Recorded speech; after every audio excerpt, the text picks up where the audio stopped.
안녕하십니까, 최진호입니다. 최진호의 신앙탐구 54번째 시간으로 마태복음 시리즈의 29번째 시간입니다. 오늘은 마태복음 22장의 내용에 대해서 집요한 도전을 물리치심이라는 제목으로 말씀 나누겠습니다. 예수님을 대적하는 세력은 예수님을 궁지에 빠뜨리기 위해서 끈질기게 도전하는데, 예루살렘에 입성하신 후 예수님의 생애의 마지막 주간에도 집요하게 계속됩니다. 마태복음 22장에서는 예수님은 다시 천국에 대해서 비유로 설명하십니다. 한 임금이 자기 아들을 위하여 혼인잔치를 베풀고 종들을 보내어 청한 사람들을 오라 하였으나 사람들은 오기를 싫어하였습니다. 재차 초청하였으나 이런 핑계 저런 핑계를 대며 오지 않을 뿐 아니라 오히려 심부름한 종들을 잡아 능욕하고 죽였습니다. 임금이 노하여 군대를 보내어 그 살인한 자들을 진멸하고 그 동네를 불살랐습니다. 이 비유에서 혼인잔치는 하나님이 계획하신 지상천국으로 이해할 수 있습니다. 하나님은 이 땅 위에 천국을 계획하시고 많은 선지자들을 보내셔 사람들을 초청하셨습니다. 그러나 그들은 초청에 응하지 않았고 선지자들과 세례 요한 그리고 예수님과 제자들의 복음 전파를 무시하고 오히려 그 사역자들을 핍박하고 죽이기까지 하였습니다. 마침내 그들은 버림받았고 주후 70년에는 로마의 군대가 쳐들어와서 예루살렘에 살고 있던 유대인들을 학살하고 성전을 파괴하는 사건이 실제로 일어났습니다. 그러나 혼인잔치는 예비되었습니다. 이번에는 종들을 시켜서 사거리 길에 나가서 사람들을 만나는 대로 악한 자나 선한 자나 모두 데려와서 잔치 자리를 가득히 채우게 하였습니다. 처음에 초청된 자들이 거절했기 때문에 보다 광범위한 집단에게로 초청의 범위가 넓어진 것입니다. 비록 길에서 만나는 대로 데려왔지만 최소한의 준비는 필요했습니다. 손님 중 한 사람이 예복을 입지 않았기 때문에 쫓겨나는 사건이 발생했습니다. 이 사람을 제외한 다른 손님들은 다 예복을 입은 것으로 추정할 수 있습니다. 그러나 이들은 모두 길에서 불려왔으므로 스스로 예복을 준비할 수는 없는 상황이었음을 미루어 볼 때 이 예복은 임금이 미리 준비해서 혼인자리에서 손님들에게 나누어 준 것으로 짐작할 수 있습니다. 그런데 이 사람은 제공된 예복조차도 입지 않았기 때문에 쫓겨난 것으로 추정됩니다. 여기에서 예복으로 비유된 것이 구체적으로 무엇인지에 대해서는 여러 가지로 생각할 수 있겠으나 천국은 모든 인종과 배경을 막론하고 확대 적용되게 되었지만 택함을 받은 자는 하나님이 제공하시는 것을 사용하여 하나님과의 올바른 관계를 유지해야 하는 것입니다. 우리가 천국에 들어가기 위해서는 우리 자신의 의의가 아니고, 즉 우리 자신이 준비한 예복이 아니고 예수님의 십자가 사역을 통해서 우리를 의롭게 해주셨는데, 예수님이 예복을 준비해 주셨는데 그것을 믿고 그 예복을 입으면 천국에 들어갈 수 있지만, 믿지 않으면, 즉 하나님이 준비해 주신 예복을 입지 않으면 들어갈 수 없다는 것을 비유로 말씀하신 것입니다. 예수님은 이 비유의 결론을 청함을 받은 자는 많되 택함을 입은 자는 적으니라 라는 말씀으로 정리하셨습니다. 천국 시민으로 초청받은 자는 많지만 천국 시민으로서 합당한 자는 적다는 말씀으로 해석할 수 있습니다.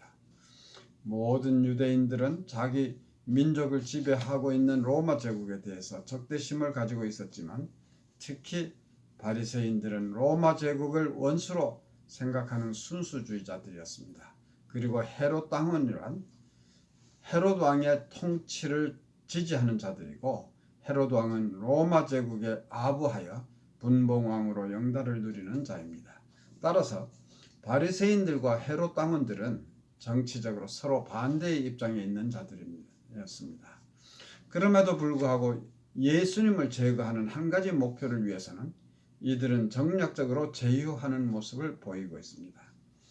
예수님을 말의 올무에 걸리게 하기 위해서 바리새인들의 제자들과 헤롯 당원들을 함께 보내어 머리를 짜내서 미리 준비한 질문을 하게 합니다.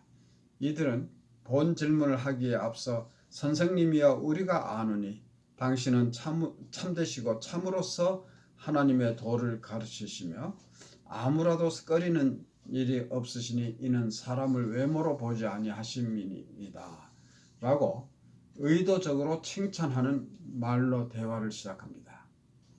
사실 이 말은 그들이 진심으로 한 말은 아니었지만 예수님을 따르는 사람들에게는 진실이었으며 그들은 자기들의 의도를 숨기기 위해서 다른 사람들에게는 진실성 있게 들릴 만한 말을 하려고 했을 것입니다.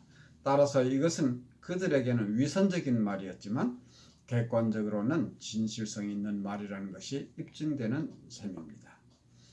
그들이 준비한 질문은 가이사, 즉 로마 황제에게 세금을 바치는 것이 가한가 불가한가 하는 것이었습니다. 이는 매우 간교한 질문이었습니다.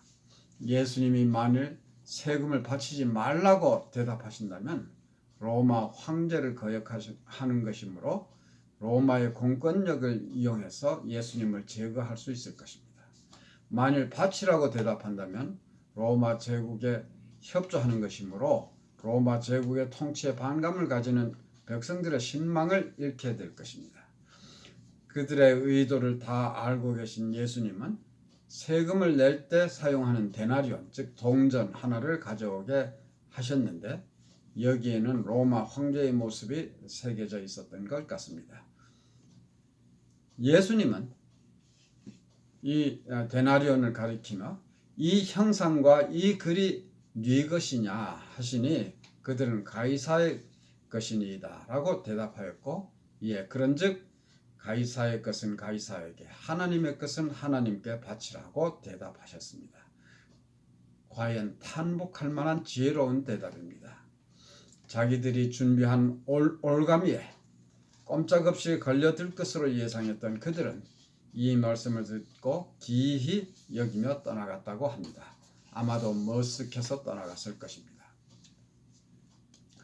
한편 사두개인들은 당시에 예수님과 그 사역을 불신했던 또 다른 종교 집단이었습니다. 그들은 부활도 없고 천사들이나 영들도 없다고 주장하는 종교적 자유주의자들이었습니다. 이들도 의도적으로 묘한 질문을 만들어 가지고 와서 예수님을 시험하고자 하였습니다. 모세의 율법에는 형제 중 하나가 결혼 후에 아들이 없이 죽으면 다른 형제가 죽은 자의 아내를 취하여 죽은 형제의 후사를 잇도록 하였습니다. 그들의 질문은 7형제가 있었는데 마지 장가들었다가 죽었으나 후사가 없으므로 그 동생이 그의 아내를 취하였고 그 둘째와 셋째로 7째까지 이와 같은 방법으로 그렇게 하다가 최후에 그 여자도 죽었다면 그 7형제가 다 그 여인을 취하였으니 부활 때에는 7 중에 누구의 아내가 되겠는가라는 것이었습니다. 그들은 진심으로 부활에 대해서 알기 위해서 의문사항을 질문한 것이 아닙니다. 사두개인들은 부활 자체를 믿지 않으므로 일부러 이러한 극단적인 상황을 상상해서 부활 신앙을 휘화하려고 한 것입니다. 그들은 지상에서의 결혼 관계가 부활 후에도 계속된다는 가정하에 이 질문을 한 것입니다. 그러나 예수님은 너희가 성경도 하나님의 능력도 알지 못하는 거로 오해하였도다. 부활 때는 장가도 아니가고 시집도 아니가고 하늘에 있는 천사들과 같으니라 라고 답하셨습니다. 이러한 질문 자체가 성경도 하나님의 능력도 알지 못하는 데에서 연유된다는 말씀입니다. 천국에서는 결혼이 필요 없습니다. 영화된 몸을 얻은 후에는 결혼의 기본 목적의 하나인 종족 번식의 필요가 없으므로 결혼이 필요가 없는 것입니다. 영화된 몸을 입은 신자들은 그런 면에서는 천사들과 같다고 하셨습니다. 그렇다고 해서 사람들이 천사들이 된다거나 모든 면에서 천사와 똑같게 된다고 하시는 말씀은 아닙니다. 영원한 삶은 어떠한 삶인지, 그리고 이 생에서 결혼한 자들의 부활 후의 관계는 어떤 것인지, 부활을 믿는 우리로서도 궁금한 것은 많지만 예수님은 그러한 모든 문제에 대해서 설명하시지는 않았습니다. 단지 사두개인들의 불순한 의도를 아시고 그들의 무지함에 대해서 간단한 답으로 처리하시고 부활의 사실성을 확인해 주신 것입니다.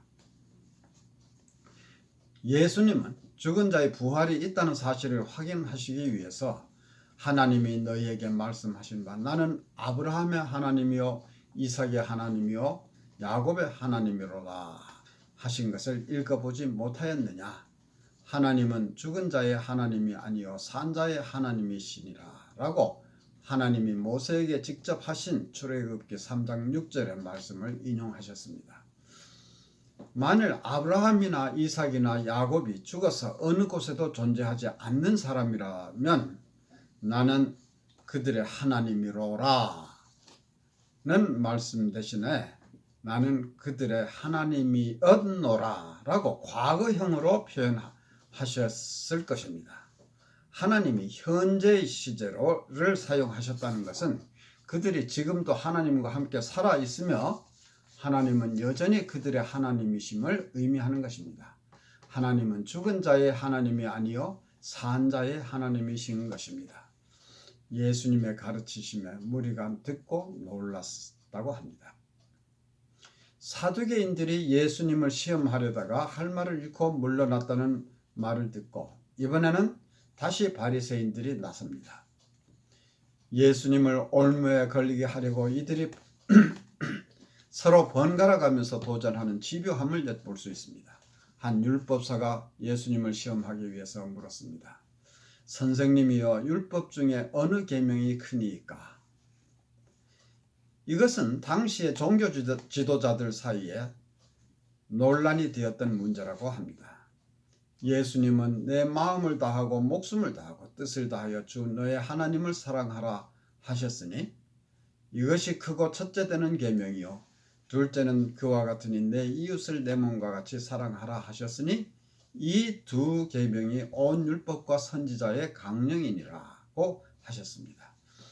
이 두 계명은 사실은 10계명을 요약한 것으로 모든 율법이 이루고자 하는 핵심 사항인 것입니다.